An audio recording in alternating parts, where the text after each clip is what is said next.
और जब बातें वहां से उठी हैं तो फिर तैयारी रखनी चाहिए उनको। मेरा परिचय तो हो चुका है, 10 साल हो गए।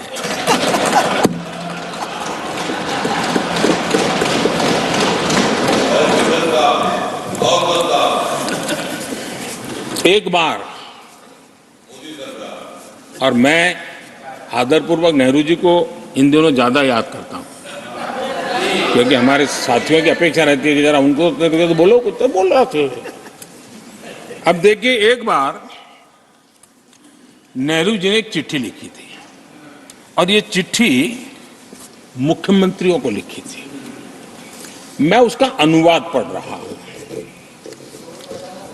उन्होंने लिखा था, ये देश के प्रधानमंत्री पंडित नेहरू जी द्वारा उस समय के देश के मुख्यमंत्रियों को लिखी गई चिट्ठी है, ऑन रिकॉर्ड है। मैं अनुवाद पढ़ता हूं। मैं किसी भी आरक्षण को पसंद नहीं करता, और खासकर नौकरी में आरक्षण तो कतई नहीं।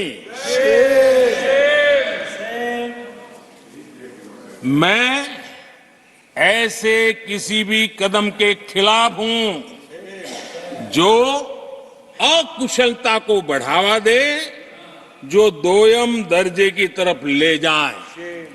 ये पंडित नेहरू ने मुख्यमंत्रियों को लिखी हुई चिट्ठी है। और तब जाकर के मैं कहता हूं, ये जन्मजात इसके विरोधी है। नेहरू जी कहते थे, अगर एससी, एसटी, ओबीसी को नौकरियों में आरक्षण मिला तो सरकारी काम का स्तर गिर जाएगा।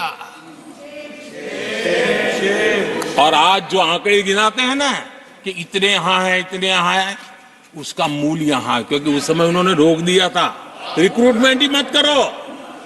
अगर उस समय सरकार में भर्ती हुई होती और वो प्रमोशन करते करते आगे बढ़ते तो आज यहां पर पहुंचते। सभापति जी, ये कोर्ट में पढ़ रहा हूं, आप वेरीफाई कर सकते हैं। मैं पंडित नेहरू का कोर्ट पढ़ रहा हूं।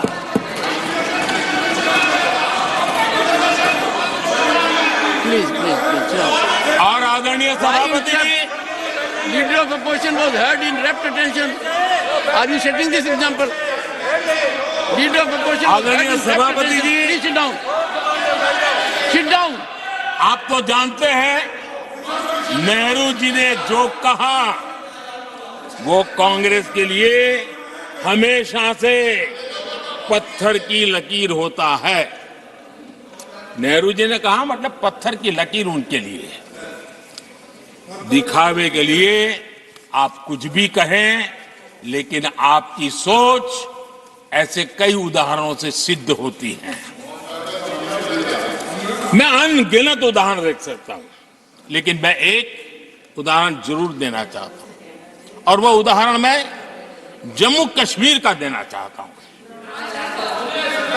कांग्रेस ने जम्मू कश्मीर के एससी, एसटी, ओबीसी को 7 दशकों तक उनके अधिकारों से वंचित रखा।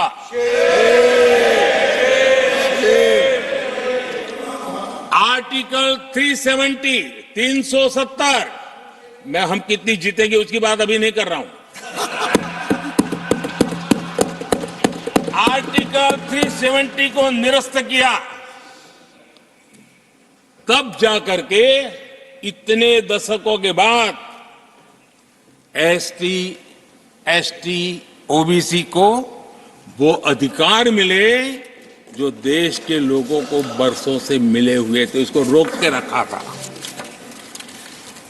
जम्मू कश्मीर में फॉरेस्ट राइट्स एक्ट उनको प्राप्त नहीं था। जम्मू कश्मीर में प्रिवेंशन ऑफ एट्रोसिटी एक्ट नहीं था। ये हमने 370 हटाकर ये अधिकार उनको दिए। हमारे एससी समुदाय में भी सबसे पीछे पीड़ित कोई रहा तो हमारा वाल्मीकि समाज रहा, लेकिन हमारे वाल्मीकि परिवारों को भी 7 दशक के बाद भी जम्मू कश्मीर में रहे, लोगों की सेवा करते रहे, लेकिन डोमिसाइल का अधिकार नहीं दिया गया। ये है। और मैं आज देश को भी अवगत करना चाहता हूं कि स्थानीय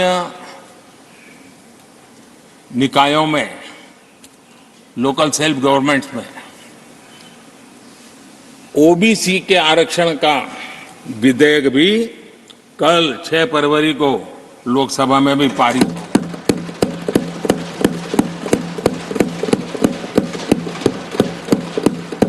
आदरणीय सभापति जी,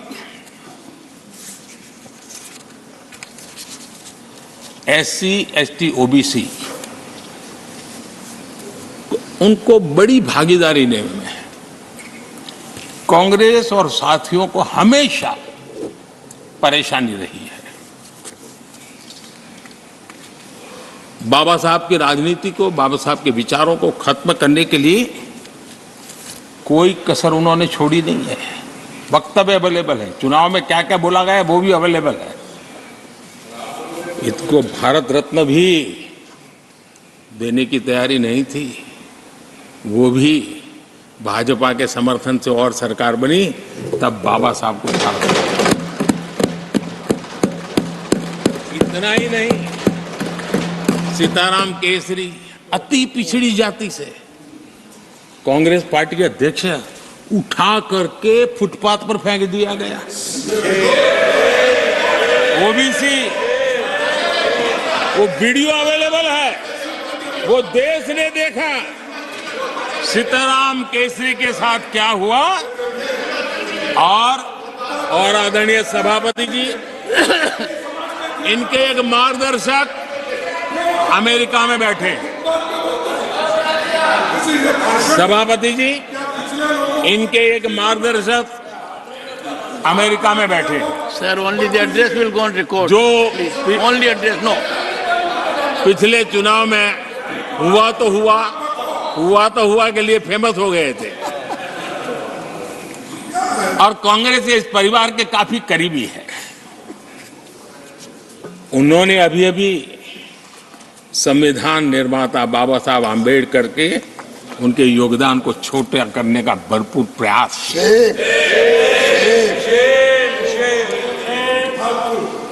आदरणीय सभापति जी, देश में पहली बार एनडीए ने एक आदिवासी बेटी को राष्ट्रपति बनाने के लिए प्रस्ताव, उनको उम्मीदवार बनाया।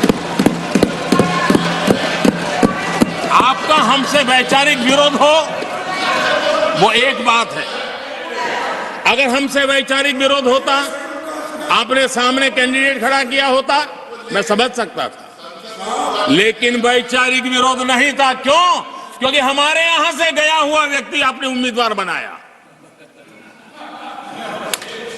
इसलिए वैचारिक विरोध नहीं था।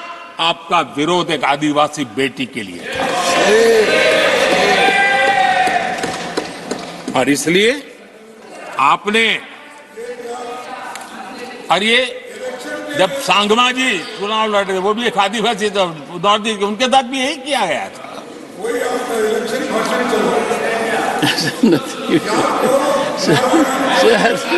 और आज तक सभापति जी, राष्ट्रपति जी का अपमान करने की घटनाएं कम नहीं है, पहली बार इस देश में हुआ है। उनके जिम्मेवार लोगों के मुंह से ऐसी बातें निकली है, शर्म से माथा झुक जाए। राष्ट्रपति के लिए ऐसी भाषा बोली गई है, मन में जो कसक पड़ी है ना, वो कहीं न कहीं इस प्रकार से निकलते रहती है। एनडीए के अंदर हमने 10 साल काम करने का मौका मिला। हमने पहले दलित को और अब आदिवासी को हमने हमेशा हमारी प्राथमिकता क्या है सब परिचय दिया। आदरणीय सभापति जी, जब हम हमारी सरकार के परफॉर्मेंस की बात करता हूं,